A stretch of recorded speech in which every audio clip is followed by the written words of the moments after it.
Abra sua Bíblia, 2 Timóteo capítulo 2, verso de número 1. Deixa eu ler esse texto com você, até o verso de número 4. Diz assim o texto, 2 Timóteo 2, a partir do verso 1, diz: Tu, pois, filho meu, fortifica-te na graça que está em Cristo Jesus. E o que de minha parte ouviste, através de muitas testemunhas, isso mesmo transmite a homens fiéis e também idôneos para instruir a outros. Participa dos meus sofrimentos, como bom soldado de Cristo Jesus. Nenhum soldado em serviço se envolve em negócios dessa vida, porque o seu objetivo é satisfazer aquele que o arregimentou.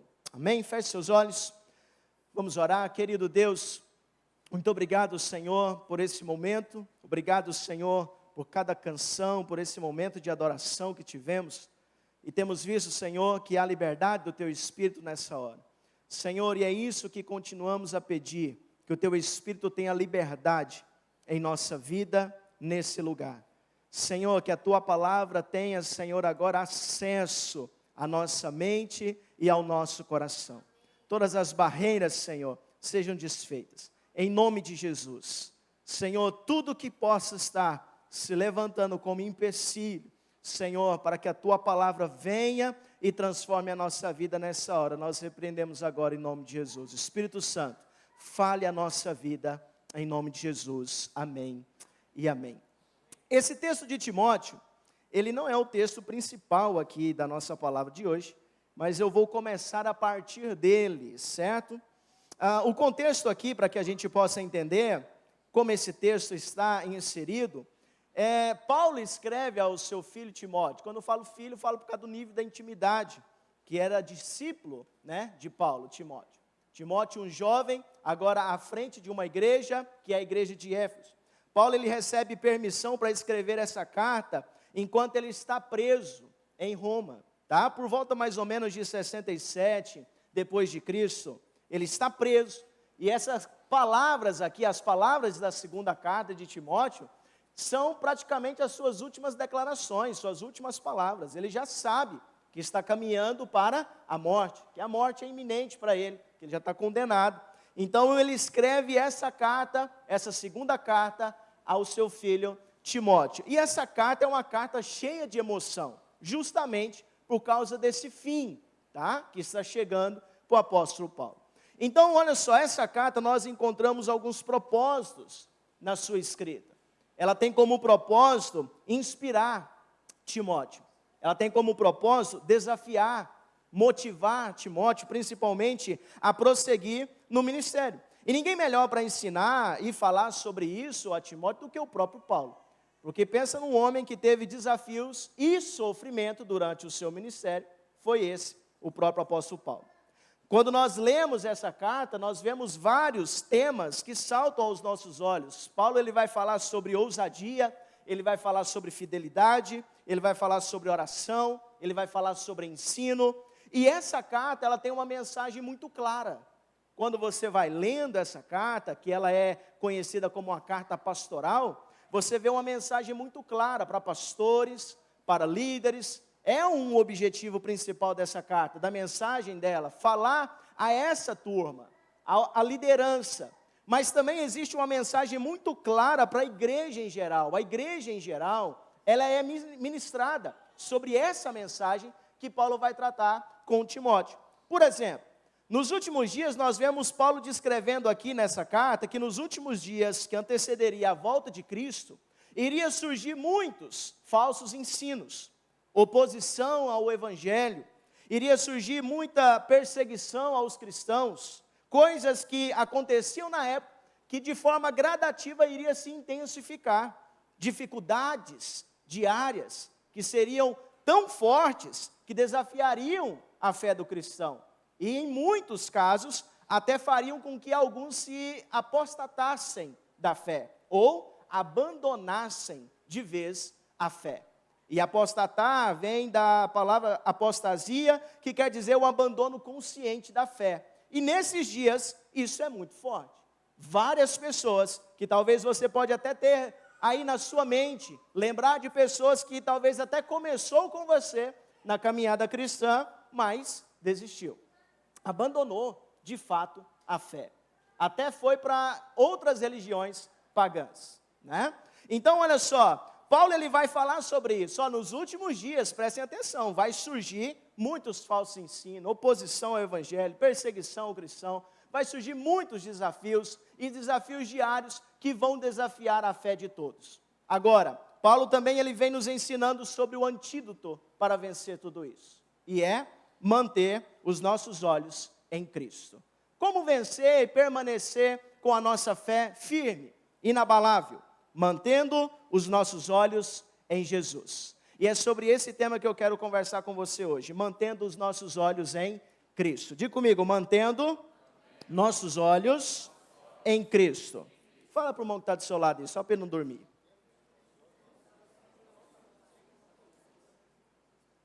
Pelo amor de Deus, se você sair lá fora e alguém te perguntar como é que foi a mensagem, você fala, eu lembro do tema. Mantendo os nossos olhos em Cristo. Nesse texto, o apóstolo Paulo, do capítulo 2 que nós lemos, ele vai trazer um ensinamento bem específico para Timóteo. E ele vai falar sobre distração, o perigo das distrações. Quando você olha para o texto, no verso 3, ele está dizendo, participa dos meus sofrimentos, como bom soldado de Cristo Jesus. Se ele fala que é para participar dos sofrimentos dele mesmo, Paulo, se ele fala para participar desses sofrimentos, quer dizer que isso na vida dele era algo muito forte.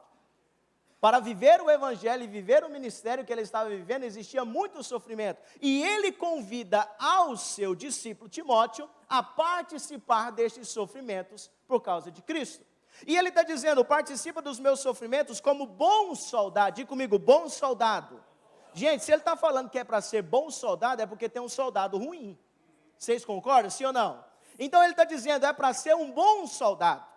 E quando ele vai nos falar sobre isso, ele vai nos falar sobre o perigo das distrações. E para falar sobre esse perigo, ele vai citar aqui o exemplo do soldado, do atleta e do lavrador. Você vê isso no verso 4, no verso 5 e no verso 6. Ele diz, nenhum soldado em serviço se envolve com os negócios desta vida, porque o seu objetivo é satisfazer aquele que o arregimentou. Então ele fala sobre o soldado, no verso 5 ele fala sobre o atleta, olha só o que ele diz, igualmente o atleta, ele não é coroado se não lutar segundo as normas. E no verso 6 ele fala sobre o lavrador que trabalha deve ser o primeiro a participar dos seus frutos. Esses três exemplos ele usa para enfatizar o que ele diz no verso 4. Existe um objetivo para a nossa vida, um propósito para a nossa vida. E qual é? Olha só o que ele diz, porque o seu objetivo é satisfazer aquele que o arregimentou, ou aquele que o chamou. Nós já cantamos isso aqui, nós já ministramos isso aqui hoje. Existe alguém que nos chamou. Existe uma chamada para a nossa vida. Há um propósito para a nossa vida. E Paulo está dizendo, nenhum soldado em serviço se envolve com as coisas dessa vida. Por quê? Porque o seu objetivo é agradar ao Senhor. O maior objetivo da minha vida, o maior objetivo da sua vida deve ser esse, agradar ao Senhor. A nossa vida se resume nisso, satisfazer a vontade do nosso mestre. E para enfatizar isso, ele vai falar sobre o quê? Sobre o soldado. O soldado em serviço, ele não se envolve com as coisas dessa vida. Certo? Por quê? Porque ele é um soldado. Gente, uma pessoa quando ela é alistada e ela é chamada, acabou. Ali agora é comprometimento total. É obediência total. E ele está dizendo, esse soldado que somos nós, soldados de Cristo, nós não podemos nos envolver com as coisas dessa vida. Nós temos um objetivo. Isso aqui, essa mensagem deixa muito claro para nós que além de nós termos uma chamada, além de nós sermos soldados de Cristo, nós estamos em serviço, estamos a trabalho. O Senhor nos colocou aqui por uma razão. Todos nós fomos chamados das trevas e hoje fazemos parte do reino do Senhor para uma tarefa. Nós estamos aqui a trabalho, em serviço. Se você não tem consciência de que é um soldado de Cristo, de que está em serviço, alguma coisa está errada. Alguma coisa está errada. Porque se você estiver aí meio bobão, passeando, fingindo que nada está acontecendo, vai ser presa fácil para o diabo. Vai ser presa fácil para o maligno. Facilmente ele irá destruir. Então precisamos entender, somos soldados, estamos em serviço. Nosso objetivo é satisfazer aquele que nos chamou. Amém? O atleta, ele fala também sobre o atleta fala de disciplina. Ô, coisa boa é ter disciplina, né, gente? Sim ou não? Quem aqui já começou a academia esse ano e já parou? Não, é mais fácil perguntar quantas vezes isso já aconteceu, né? Quantas segunda-feira você já começou a ir na academia? Essa semana vai ser diferente. Eu vou todo dia, né? Gente, o atleta fala de disciplina. Quanto tempo um atleta ele não passa treinando, se dedicando para chegar em um exato momento das Olimpíadas e ter ali, né, o seu momento de competição? Ele passa ali anos treinando, em sacrifício, disciplinado, constante para chegar e ter aquele momento de competição e quem sabe ser premiado. Imagina só isso. Então, Paulo ele vai dizer aqui, ó, se nós queremos satisfazer aquele que nos chamou, precisamos ser igual um atleta, disciplinado. Se a gente fala que vai começar uma coisa, começa. E se começou, pelo amor de Deus, termina. Todos nós começamos a caminhada cristã, meu irmão, não é fácil, é capengando, é caindo, é de joelho, é se engatinhando, é se arrastando, mas pelo amor de Deus, vamos chegar no final. Amém? Disciplinado. Tem que ter disciplina. Esse é o atleta. Ele também vai falar sobre o lavrador. E o lavrador fala de quê? Trabalho. Vira para o irmão que está do seu lado e fala, trabalho, irmão. É, irmão, trabalho. Irmão, eu fico com medo de falar para muitos crentes que no céu vai ter trabalho, com medo do crente desistir de ir para o céu. Mas no céu tem trabalho. Muita gente acha que vai para o céu e vai ficar com Jesus andando sobre as nuvens, passeando. Não, gente, tem trabalho no céu. Tá? Vai ter trabalho no céu. Então, Paulo ele está nos ensinando aqui, se você quer agradar aquele que te chamou, você precisa ser como um lavrador. Fala de trabalho, gente. Se o lavrador ele quer ter, e eu fico imaginando o lavrador mais antigo, né? Não de hoje, mas antigo. Se ele quisesse ter comida e manter sua família, ele tinha que ir, preparar o solo, preparar a terra, tinha que plantar. E depois disso tudo, ele tinha que fazer o quê, gente? Esperar. Gente, hoje ninguém sabe esperar. Ter paciência. Eu fico imaginando nós hoje como lavrador plantando uma semente. Todo dia indo lá. E aí, nasceu? E aí, nasceu? Paciência. Então, se queremos agradar o nosso Senhor, precisamos ser como um soldado comprometido, como um atleta disciplinado e como um lavrador que trabalha e tem paciência e é esforçado. Esses 3 exemplos ele usa para enfatizar isso. Nosso objetivo da nossa vida, gente, é agradar ao Senhor. E isso precisa acontecer a qualquer custo. Amém? Só que ele vai dizer sobre o perigo dessas distrações. Ele diz, nenhum soldado em serviço se envolve com os negócios dessa vida. Aqui está o problema. Estar entrelaçado com as coisas da vida, embaraçados com as coisas da vida, envolver a tal ponto com os negócios dessa vida, que ficamos até mesmo paralisados, anestesiados. E às vezes são coisas boas, às vezes são coisas que são naturais do nosso dia a dia, mas às vezes nos consome tanto, toma tanto o nosso tempo, que quando a gente vê, nós já estamos entrelaçados, aquilo já nos prende, já nos domina. E qual que é o perigo disso? Gente, quando nós estamos entrelaçados com as coisas da vida, as coisas de Deus começam a perder o sentido. As coisas de Deus começam a perder a força sobre nós. Perde o impacto. As palavras do Senhor já não têm mais aquele impacto, aquela força sobre nós. Porque nós estamos tão entrelaçados com as coisas da vida que estamos como anestesiados. E quando falamos sobre anestesiados, eu lembro de um momento em que eu tinha ali de 13 para 14 anos. Não tem muito tempo isso, porque eu sou novo. 13 para 14 anos. Eu quebrei esse braço, gente. E eu lembro que quando eu quebrei esse braço, eu vi ele voltando assim, eu já sabia já que ele tinha quebrado. Eu tive consciência na hora. Parece que eu tinha feito um raio-x, o médico tinha feito, ó, quebrou. Eu já pus o braço aqui, do jeito que eu pus ele aqui, eu fui parar lá no Hugo. Não mexi ele para nada. Por quê? Porque se mexesse, doía. Né? Graças a Deus, eu quebrei de uma forma que não doeu, nada. Entrei no carro, fui para Goiânia, dormi dentro do carro. Mas eu lembro do momento que eu estava na maca, e o médico veio com aquela aguinha de tirar sangue de criança na pediatria, né? Aquela agulha desse tamanho, debaixo do braço, para dar anestesia. Gente, ele falou, ele deitado na maca, ele deu anestesia, e colocou meu braço de volta em cima de mim e falou assim, você não mexe o braço não, tá? Para que ele falou isso, gente? A mesma coisa de falar para Adão e Eva lá no jardim, não come do fruto, não come.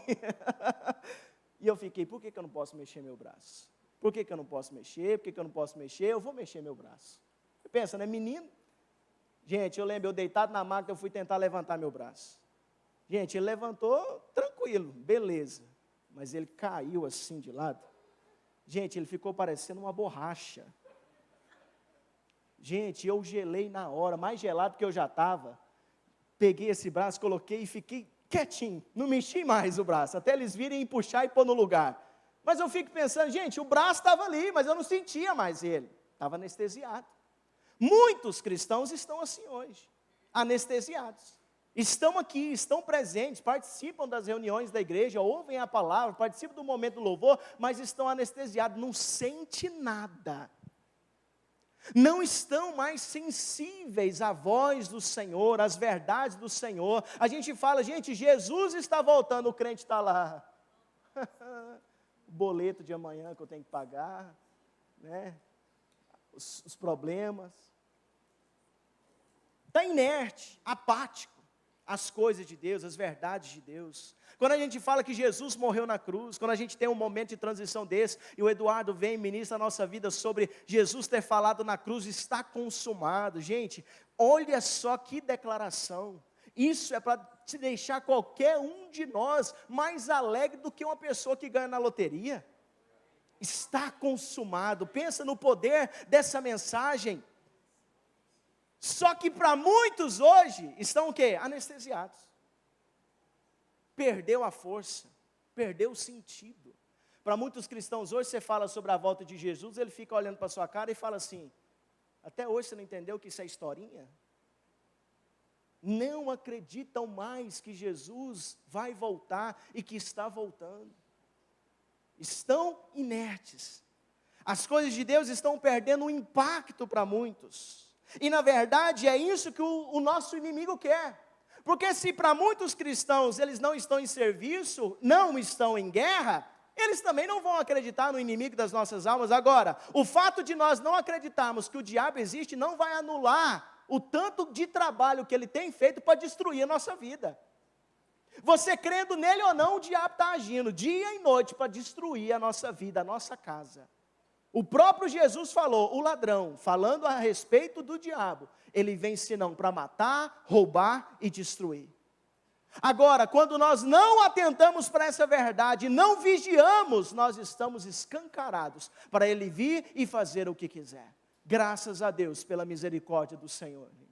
Porque se não é a misericórdia do Senhor, há muitos já teriam nos sido consumidos. Muitos.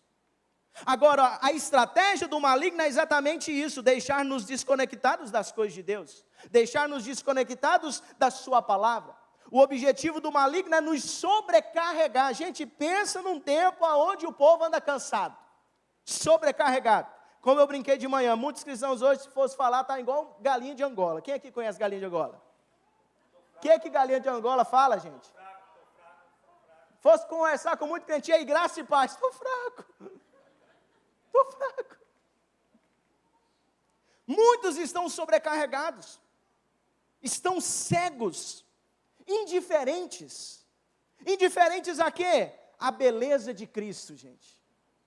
Gente, vamos pensar um pouquinho sobre a beleza de Jesus? Muitos estão indiferentes à beleza de Cristo, ao impacto da sua graça sobre a nossa vida. Muitos estão indiferentes, anestesiados e não enxergam mais as verdades de Jesus a nosso respeito como igreja. Quantos não têm mais enxergado a excelência da pessoa de Jesus e da sua obra na cruz? Muitos já não estão dando mais valor àquilo que ele fez há mais de 2000 anos atrás.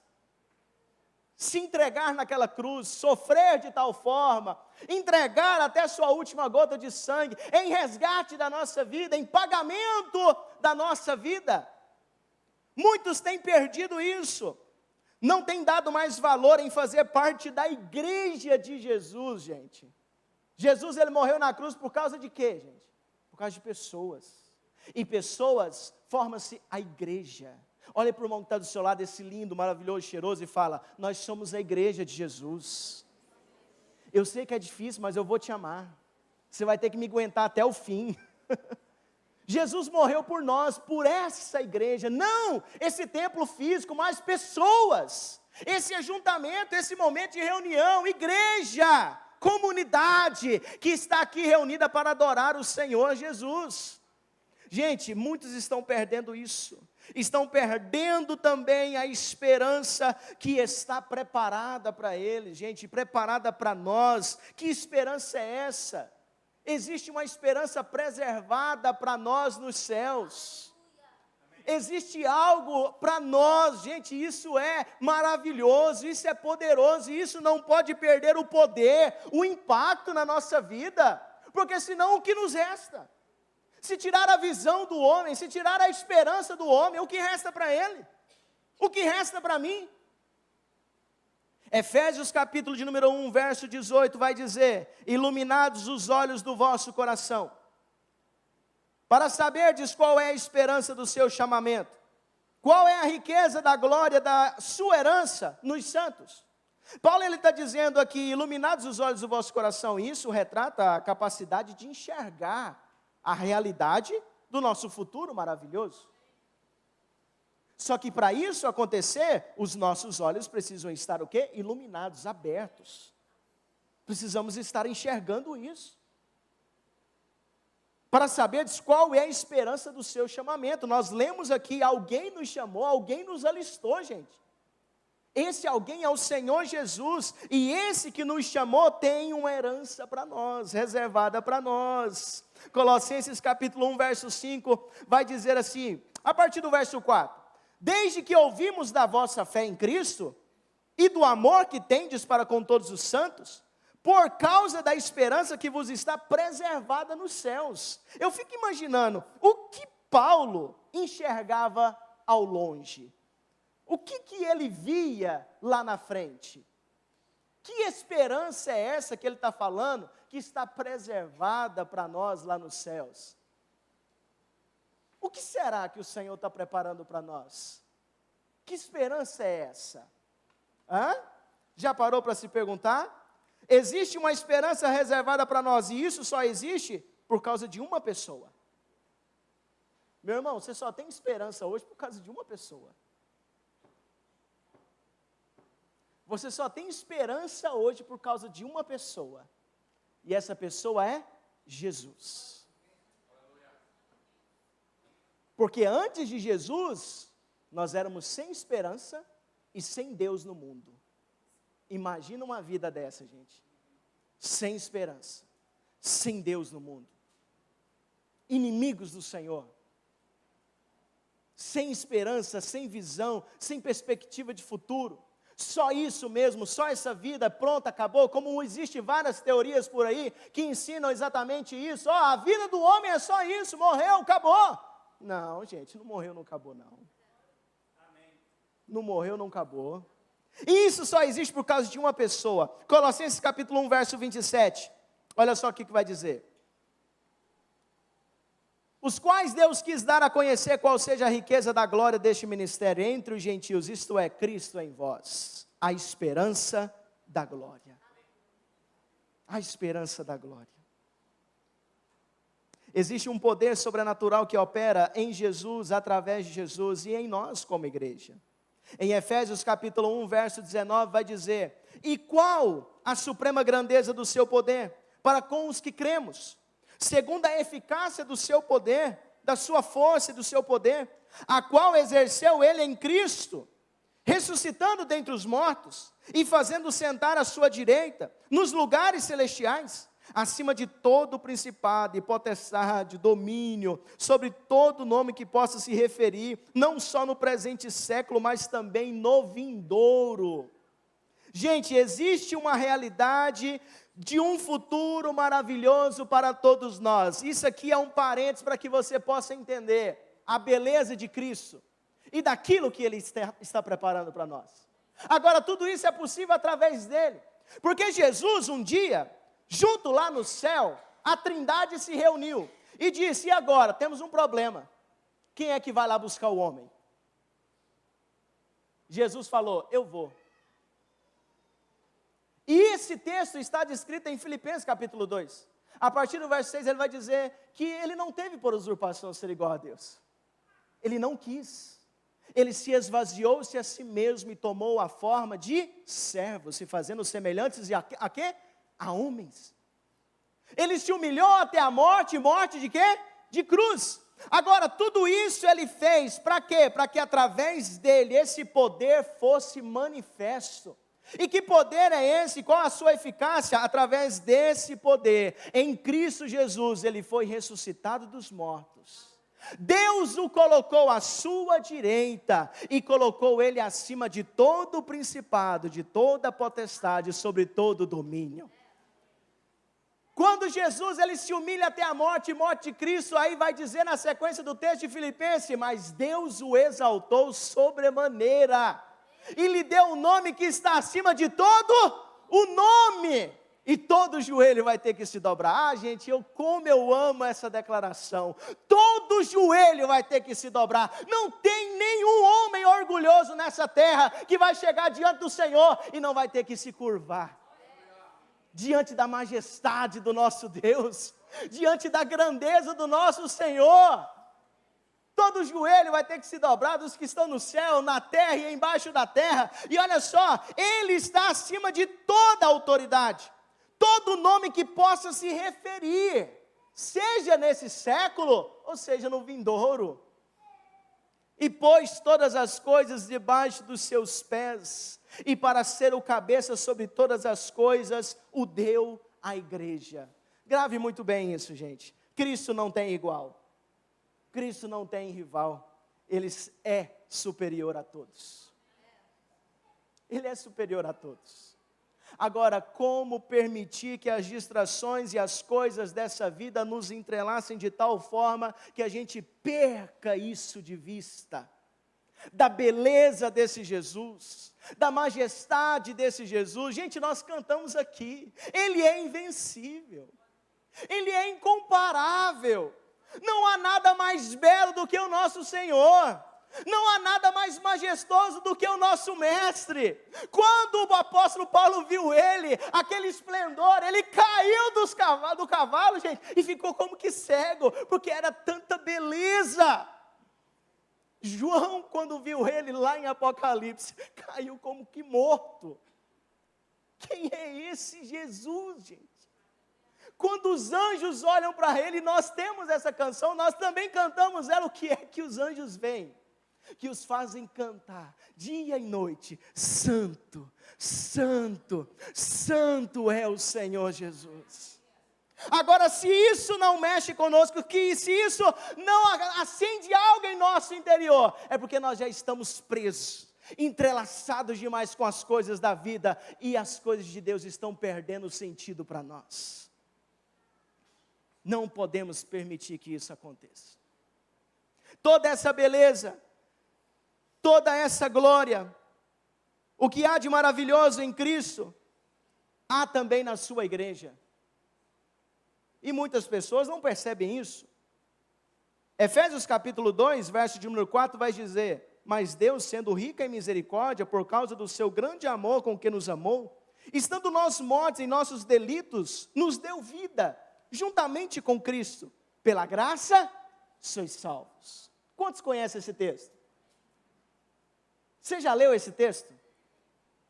Você já teve o entendimento desse texto?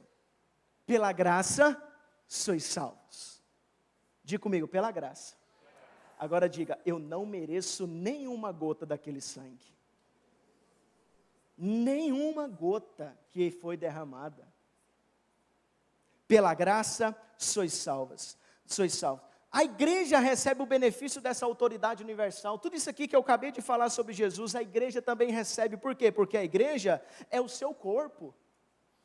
Gente, lembra aqui do que eu falei, do texto que eu li de Efésios capítulo 1, que Deus o colocou, exerceu esse poder de uma forma eficaz em Jesus, ressuscitando ele dos mortos, colocando ele à direita. Quem está à direita do Pai agora é quem? O próprio Jesus. Ele conquistou essa posição de autoridade, de poder, tudo foi conquistado na cruz. Agora, olha só o que esse texto diz também, Efésios capítulo 2, verso de número 6. E juntamente com ele nos ressuscitou e nos fez assentar nos lugares celestiais em Cristo Jesus. Para mostrar nos séculos vindouros a suprema riqueza da sua graça em bondade para conosco em Cristo Jesus. Cristo está à direita do Pai. E quem é que está à direita de Jesus? Quem? A igreja, gente. A igreja. O texto de Efésios do capítulo 2 está falando do que Cristo fez por nós. Ele nos tirou do mundo de trevas, por causa da sua rica misericórdia, com amor, estando nós mortos, em pecados, em delito, Ele nos deu vida. Está falando de quem? De mim e de você. Está falando de nós, antes nós estávamos mortos, mas através de Jesus Ele nos deu vida, juntamente com Cristo Jesus. E olha só o que Ele diz, e juntamente com Ele nos ressuscitou, e nos fez assentar nos lugares celestiais, junto com Ele.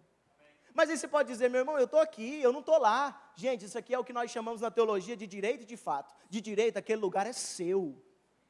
Ao lado do Senhor Jesus, de fato, quando Ele vir nos buscar, isso será concretizado. Gente, olha a beleza de Cristo e a beleza da igreja. Agora, muitos têm perdido essa visão? Não estão enxergando mais isso? Por quê? Estão anestesiados, paralisados. Os seus olhos não estão mais em Cristo. Estão onde? Entrelaçados com as coisas da vida. Entrelaçados com as coisas do mundo. E se tem alguém que falou sobre isso muito bem, foi o Senhor Jesus. Ele diz, vocês estão no mundo, mas vocês não são do mundo.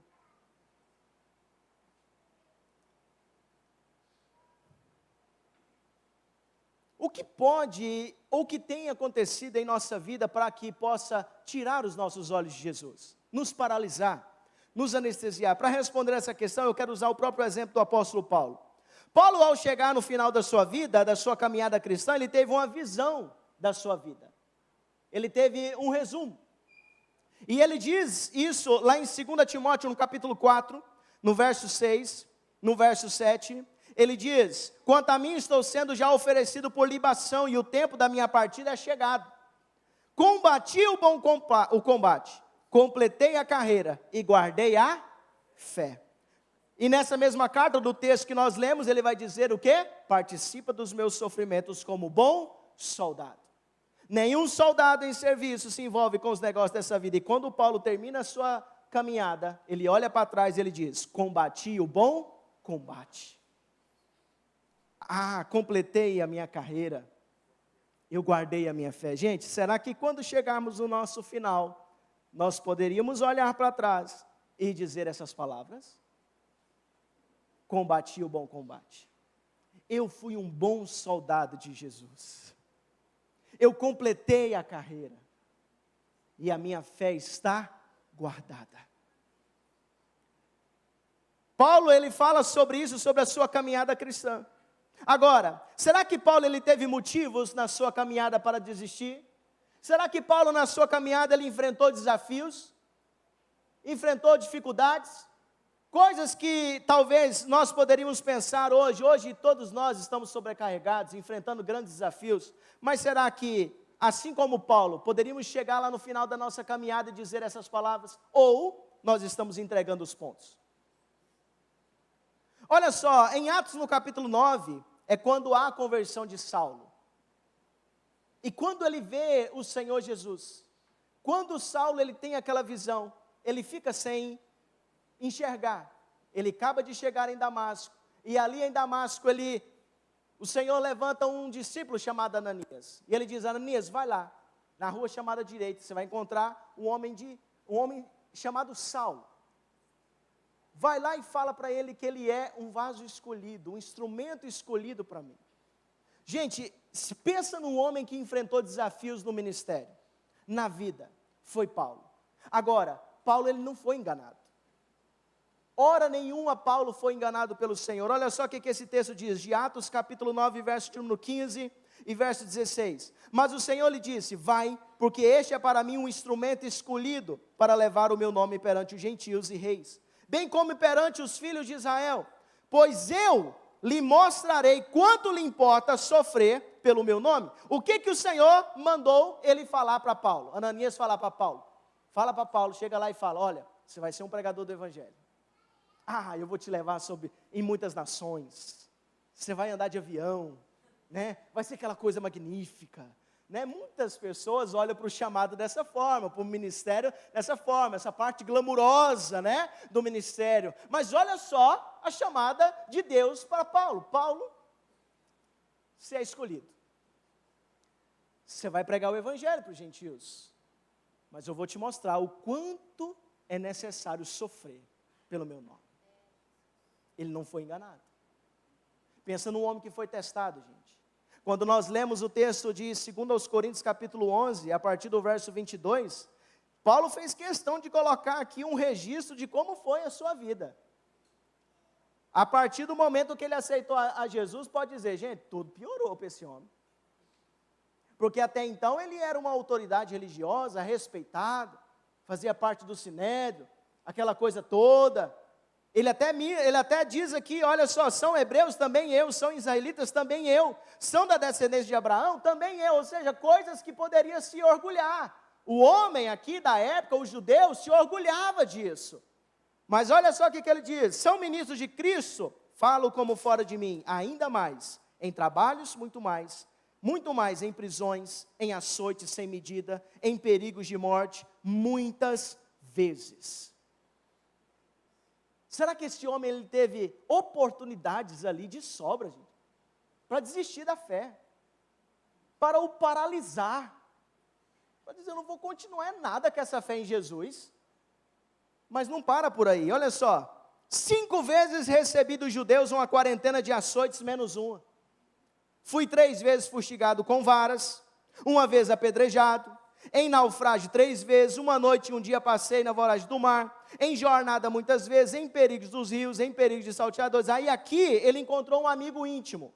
Quem que é um amigo íntimo de Paulo? Um cara chamado Perigo. Aonde ele ia, o perigo estava atrás.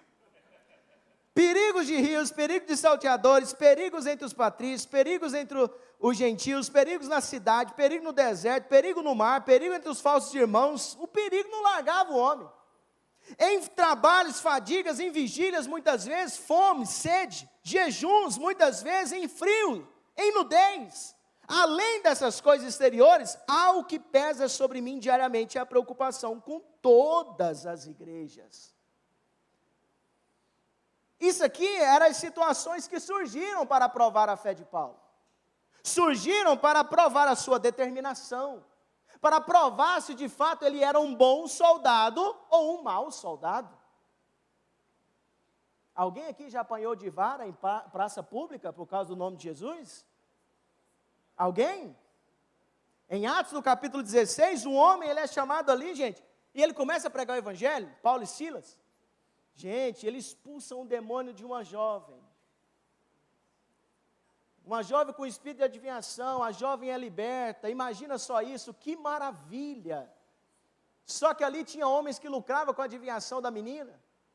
E eles levaram até as autoridades da cidade, falaram, acabou aqui com o nosso mercado, acabou agora com o nosso ganha-pão. E fizeram a cabeça das autoridades, prenderam Paulo e Silas, levaram eles para a praça pública, meu irmão. Para a praça pública, rasgaram as suas vestes e fizeram o quê? Deram uma surra de vara. Lembra quando você apanhava de vara da sua mãe, do seu pai? Lembra? Lembra? Estava lá Paulo e Silas, barbudo, quesomão, na praça, apanhando. Vai perguntar por que os homens estavam apanhando. Porque fizeram bem para uma jovem, no nome de Jesus. Gente, fica imaginando nós lá naquela prisão, depois de apanhar desse jeito. Eu fico imaginando nós que essa fé é nossa, que custa trazer a gente para uma vigília. Gente, Senhor, tem misericórdia de nós, Jesus. Estava tudo falando mal já de Jesus, da igreja, falando mal dos líderes, pastor. Já estava no Instagram, eu não volto lá mais. Gente, Paulo e Silas, perto da meia-noite, estavam fazendo o quê? Cantando, orando, adorando. Senhor, obrigado, porque eu apanhei lá na praça. Glória seja dada ao seu nome, Jesus. Gente, imagina uma cena dessa. Imagina uma cena dessa. Gente, esse homem, ele teve vários momentos, várias situações que provaram a sua fé, que poderia sim ser causa justa para dizer, eu vou desistir desse negócio. Eu não vou mexer com isso mais não. Mas os olhos dele estavam em outro lugar. Os olhos dele não estavam aqui nessa terra. Ele não estava entrelaçado com as coisas da vida. E olha que Paulo trabalhava. Para quem pensa que Paulo não tinha trabalho, ele era construtor de tendas, tá? E em algum lugar, em um momento, agora que não falha a minha memória, ele estava em um lugar, levando o evangelho, estabelecendo uma igreja, ele trabalhou construindo tendas para não pesar para a igreja, tá? Então Paulo não era um missionário à toa não, ele trabalhava. Tinha profissão. Eu digo isso porque muitos hoje colocam a culpa no trabalho, porque não tem tempo para Deus. Ah, não tem tempo de ir para a igreja, estou trabalhando demais. Não faz uma coisa dessa não, que Deus tire esse trabalho seu e o negócio fica ruim. Não faz isso. Gente, depois chama nós, vamos orar que eu estou desempregado. A gente ora, Deus dá o trabalho. Aí depois o irmão não vem para a igreja mais. Aí a gente tem que orar para Deus tirar o trabalho. Estou brincando, gente. Gente, os olhos de Paulo não estavam nesse lugar, não estavam na terra, gente. Não estava. Nós vemos isso em Filipenses capítulo 3, verso 12, olha só. Não que eu já tenha recebido ou tenha já obtido a perfeição, mas prossigo para conquistar aquilo que para o que fui conquistado por Cristo Jesus. Irmãos, quanto a mim, não julgo havê-lo alcançado, mas uma coisa faço, esquecendo das coisas que para trás ficam e avançando para as que estão diante de mim. Prossigo para o alvo, para o prêmio da soberana vocação de Deus em Cristo Jesus. Paulo, ele tinha um alvo. Ele olhava para Cristo. Aquele que havia o chamado, vocacionado. Eu fui chamado para algo, e os meus olhos precisam estar lá. E Paulo sabia disso, por quê? Porque ele saberia que existiam muitas situações que iriam surgir para fazê-lo desistir. Gente, olha só o que Paulo ele chega a dizer, olha só como era o coração desse homem, Colossenses 1, 24. Agora, me regozijo nos meus sofrimentos por vós. Gente, quem é que fala uma coisa dessa? Eu me regozijo nos sofrimentos por vós e preencho o que resta das aflições de Cristo na minha carne, a favor do seu corpo, que é a igreja.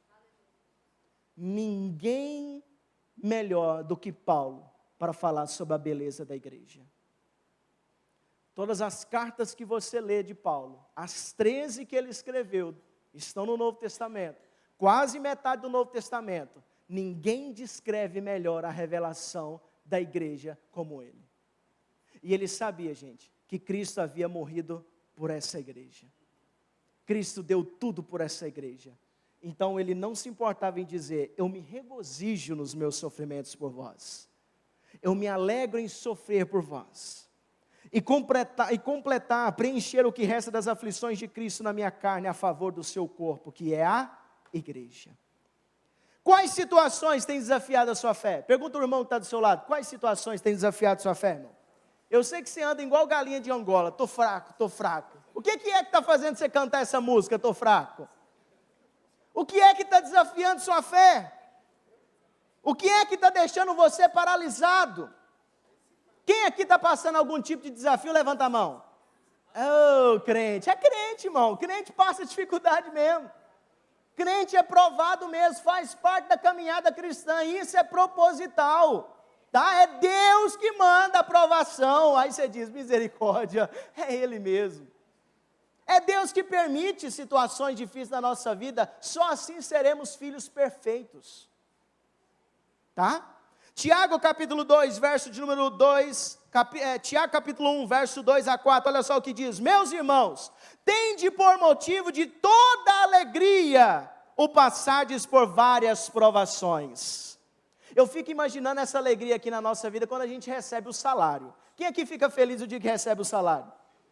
O dia que o Pix cai na conta, todo mundo fica feliz. Aí no outro dia a alegria acaba, o dinheiro acabou.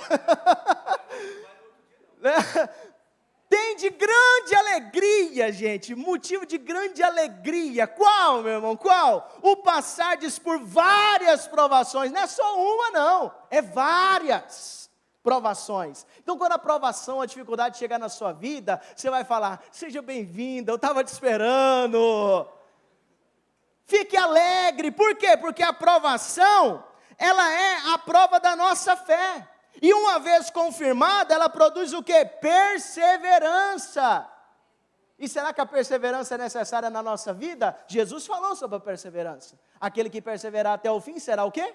Salvo. Não é aquele que desistir, não é aquele que chegar na metade do caminho, é aquele que perseverar até o fim. Este será salvo. E perseverança é a característica da pessoa que não desvia do seu propósito. Não desvia da sua fé, a sua lealdade, da sua piedade, mesmo diante de várias provações e sofrimentos, ele continua perseverante. Eu vou chegar lá, esse negócio vai dar certo. Tende alegria o passar por várias provações, sabendo que a provação da vossa fé, uma vez confirmada, produz perseverança. Olha só, ora, a perseverança deve ter ação completa, para que sejais perfeitos e íntegros, em nada deficientes. Sabe o que significa esse texto? Tem que ser parecido com Jesus. Então, gente, a gente vai passar por provação, por desafio, até a gente parecer com Jesus. Porque no céu só entra quem parece com Jesus. Jesus, ele é a porta para a salvação. Jesus, ele é o caminho que nos leva até o céu. E Jesus vai estar lá nos esperando. Imagina só isso. Ele é a porta que eu entro, ele é o caminho que eu trilho, mas ele também é o alvo que eu busco. Esse é o nosso Senhor Jesus. E lá no céu, gente, só entra parecido com ele. Não adianta você chegar lá no céu e dizer, eu pareço com o pastor Jorge. Eu citei ele porque é o mais perto de Jesus que a gente tem que ir, irmão. É referência para nós, né? Eu não ia falar né? Não é possível. Estou brincando, gente. Mas no céu só entra parecido com Jesus. E a prova da nossa fé, ela precisa gerar em nós isso. Perseverança, e a perseverança precisa ter ação completa, para que a gente seja sem defeito. Isso é interessante para a gente comentar, por quê? Situações sempre vão surgir na nossa vida, gente. Desafios sempre vão surgir, dificuldades sempre vai surgir. E se a gente não tomar cuidado, isso pode ter em nós um efeito contrário. Pode ocasionar na nossa vida desânimo, esfriamento espiritual, perda de propósito. Quantos hoje estão andando por aí sabendo por que estão aí? Perderam o propósito. Quebra de relacionamento com Deus. Não tem mais comunhão com Deus. Muito crente não sabe o que é orar mais, irmão. Muito crente não sabe o que é ler a Bíblia mais. Infelizmente, nós estamos vivendo essa geração. Essas situações que surgem na nossa vida, esses desafios, eles têm dupla ação. Quando a dificuldade chega na nossa vida, ela pode nos aproximar mais de Deus. Quando chega uma enfermidade, quando chega uma perda de emprego e você precisa, isso pode nos aproximar de Deus, sim ou não? Isso vai talvez intensificar mais na nossa vida, nossa comunhão com o Senhor, mas também pode ter um efeito contrário, isso pode nos afastar de Deus. A pessoa pode ter um efeito contrário, ter o coração endurecido para aquilo, para aquela situação, pode virar as costas para Deus, pode virar as costas para a igreja, pode virar as costas para tudo que acredita. Por quê? Porque está passando por um momento difícil. Quantas pessoas não desistiram de Deus, desistiram da igreja, desistiram de célula, desistiram de liderança, por quê? Porque chegou na igreja um dia e o irmão não cumprimentou, virou a cara. Talvez uma conversa que foi maldita, mal interpretada, fez com que a fé do irmão esfriasse.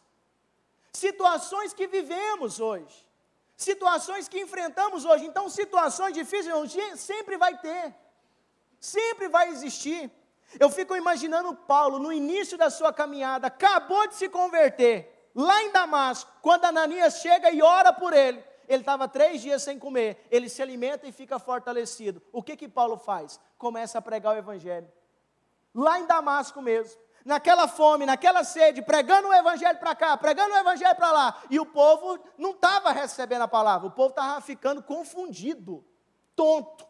Como assim o cara está falando que Jesus salva, que Jesus liberta, estava aqui agora tentando matar nós? O povo ficou tão confundido, gente, que procuraram matar Paulo. Isso aqui nós já estamos falando em seguida o seu novo nascimento. Tentaram matar ele, tentaram ocasião para prender ele, para o matar. Gente, aí vai lá os irmãos da igreja, descer Paulo pelo muro em um cesto.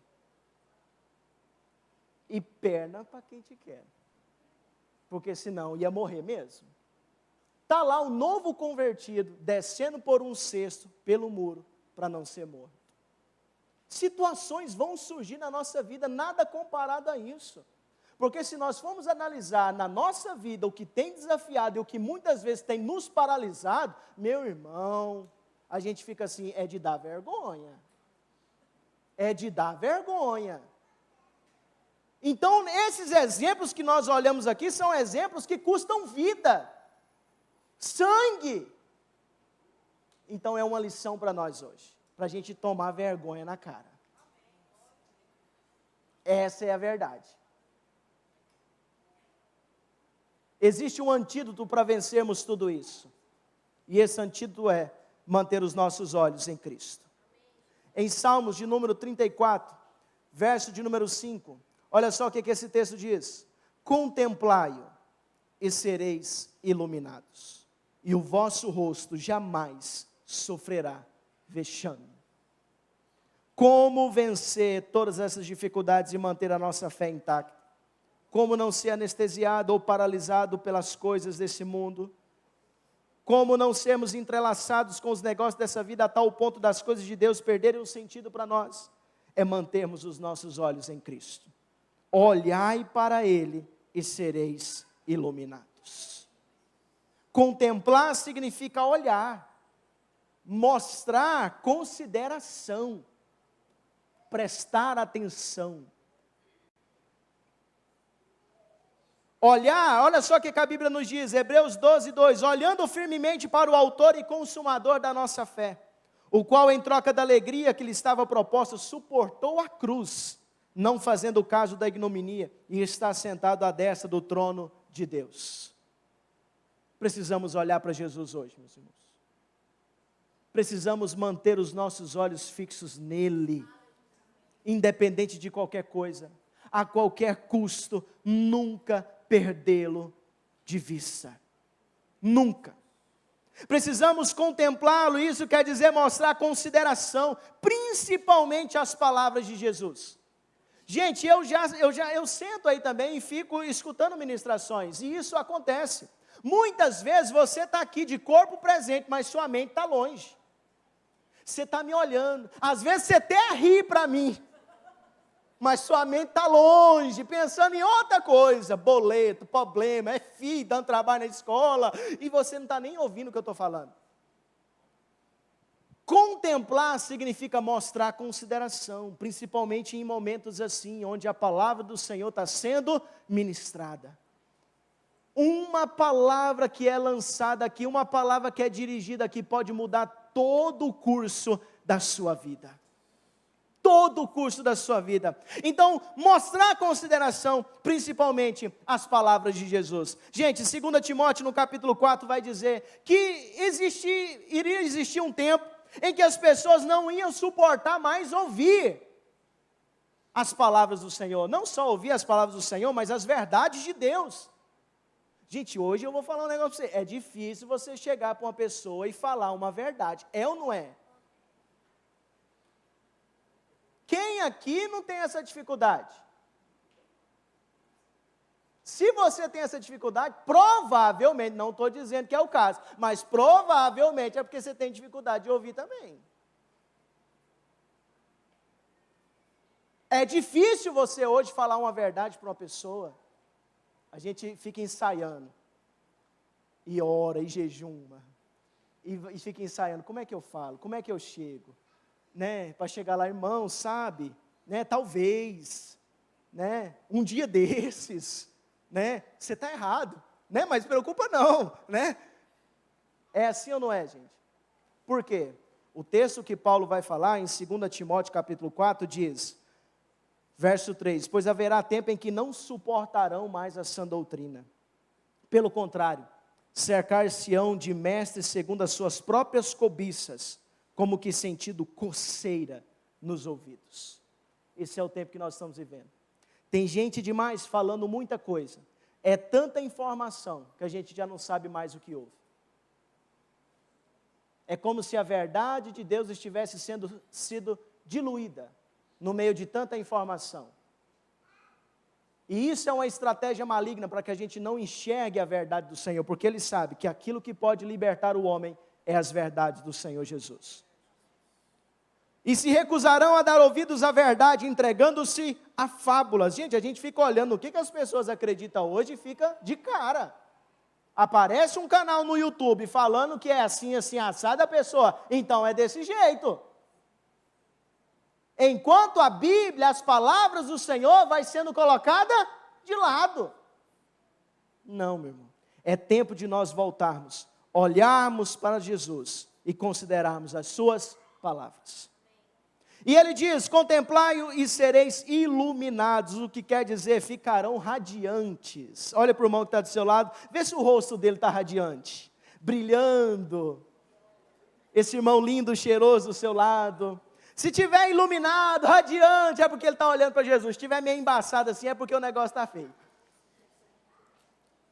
Olhai para o Senhor e sereis iluminados. E ficarão radiantes, quer dizer brilhar, irradiar, fluir. Aqueles que olham para o Senhor, gente, não ficam confundidos, não são enganados. Não são enganados por qualquer teoria, não são enganados por qualquer fábula que surge, qualquer ensinamento falso, está preso na verdade do Senhor, porque ele olha para Jesus, Jesus é o alvo. Olhai para o Senhor e sereis iluminados. Partindo aqui para o encerramento, eu quero finalizar citando um exemplo de um homem na Bíblia. É um homem pouco citado, pouco se fala dele, até porque tem poucas referências dele. E ele chama-se Enoque. Alguém que já ouviu falar de Enoque? Gente, Enoque significa dedicado. Olha só como o nome tem um significado propício. Dedicado. E qual que é o ensinamento de Enoque para nós hoje? Abra ou ligue sua Bíblia aí em Gênesis capítulo de número 5, verso 23. Verso 21. Podemos começar por ele. Nós temos uma referência de Enoque aqui, a primeira, nós temos lá em Hebreus 11, 5, e a última em Judas, no verso 14, onde tem uma profecia de Enoque. Agora, a lição para nós aqui de Enoque é de um homem que tinha, sim, o foco totalmente em Deus, totalmente no Senhor. Um homem que andou toda a sua vida olhando para o Senhor. Olha só o que diz, Gênesis capítulo 5, verso 21, Enoque viveu 65 anos e gerou Metusalém. Andou Enoque com Deus, e depois que gerou Metusalém, viveu 300 anos e teve filhos e filhas. Todos os dias de Enoque foram 365 anos. Enoque viveu quantos anos? Quantos? 365. Alguém aqui espera chegar? O Marcos, 365 anos, gente, algumas coisas chamam a nossa atenção nesse homem. Esse homem, ele viveu 365 anos. Gente, só que ele viveu pouco. Ele viveu pouco ainda, né? Aqui é um jovem. Porque nós estamos falando aqui de uma época, de um contexto em que teve Matusalém. Matusalém viveu 969 anos. Então, aqui nós estamos num período em que o homem poderia viver até perto dos 1000 anos. Após o dilúvio, é que esses anos caíram, certo? Mas nós estamos falando aqui de 365 anos, comparado-se a perto de 1000. Então, é jovem ainda. Mas o que chama a atenção é que esse homem não morreu. Ele não morreu, ele não provou a morte. Nós vemos no texto, no verso 24, andou Enoque com Deus, e já não era, porque Deus o tomou para si. Deus o tomou para si, Deus o arrebatou. Andou Enoque com Deus 365 anos. Gente, eu tenho 31. Eu sei que não parece, mas eu tenho, é verdade. Eu tenho 31, eu já vacilei tanto na vida. Eu fico imaginando um homem com 365 anos, e Deus olhar para esse homem, num contexto onde logo após vem Noé, e Deus fala, eu vou destruir todo mundo, e vou salvar só você, Noé, com um casal de animal e a sua família, e pronto, o pecado estava instaurado, mas Deus olha para a terra e vê Enoque. Enoque andou com o Senhor todos os dias da sua vida, e não se viu mais, já era.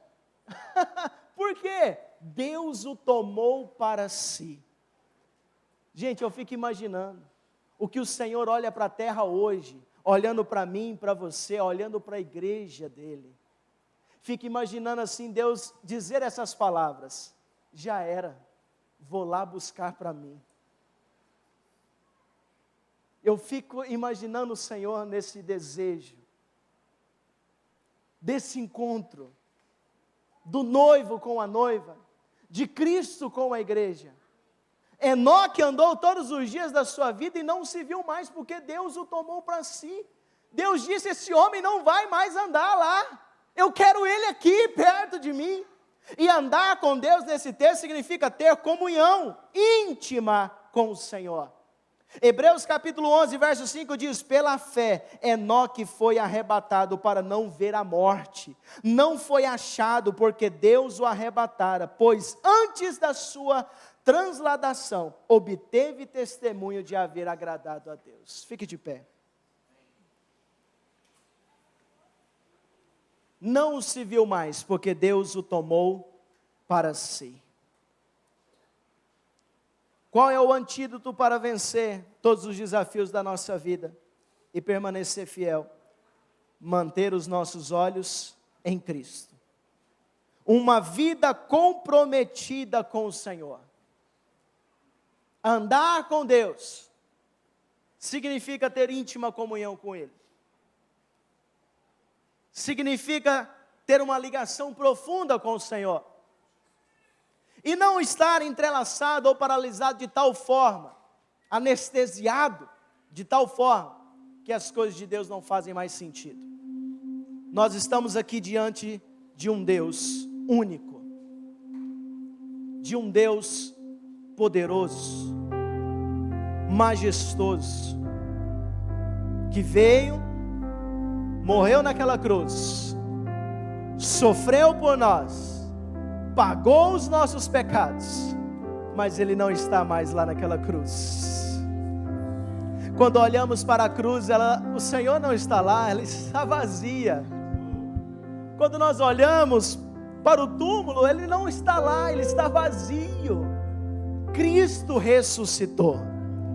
Nós não servimos a um Deus morto, nós não servimos a um Deus qualquer, nós servimos a um Deus maravilhoso, nós servimos a um Deus único, invencível, santo, poderoso. Nada nesse mundo é capaz de tirar isso de nós, nada nesse mundo é capaz de tirar a nossa fé dele, Nada nesse mundo pode se equiparar a tal forma de se deixar, ou você deixar-se levar, a ponto de perder a fome ou o desejo por nosso Senhor. Nada. É o momento de você olhar para si agora e dizer: Senhor, será que eu estou sendo um bom soldado? Existe uma pessoa que nos chamou e nos alistou, o Senhor Jesus. O Senhor, Ele acredita em nós. Existe um trabalho e um serviço que Ele nos chamou a realizar. Será, Senhor, que estamos sendo um bom soldado? Ah, Jesus, vem Espírito Santo e ministra na nossa vida. Vem Espírito Santo e ministre agora ao nosso coração essas palavras, Jesus. Jesus, em nome de Jesus agora, Senhor, nós oramos e clamamos a Ti, Senhor. Venha, Senhor, Espírito Santo, ministre essas verdades a nós agora, Senhor. Aleluia!